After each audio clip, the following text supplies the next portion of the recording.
Hello, andito naman ang isang OFW na maghahatid sa inyo ng balita sa larangan ng showbiz. At ang pag-uusapan natin guys, ang ating late Nora Aunor, the superstar, the national artist. At ito'y nakakatuwang kwento ni Nora Aunor na isa pala siyang tumador at hindi naman lingid sa kaalaman ng mga tao, lalong-lalo na sa mga fans niya, mga malapit na kaibigan niya. Isa siyang tumador. Ibig sabihin lasinggera. At saka nakakaubos daw siya ng malaking bote, mag-isa lang siya. This is a branded alak daw.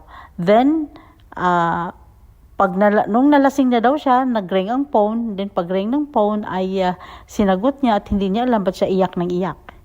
At tapos hanggang nakatulog na siya.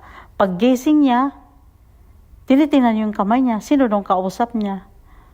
Ayun pala, ang hawak niya ay hindi telepono. Ang hawak niya ay ang buti ng alak na iniinom niya at ito'y ubos na ubos na. So, ibig sabihin, hindi nilihim talaga ng ating superstar na isa siyang lasinggera.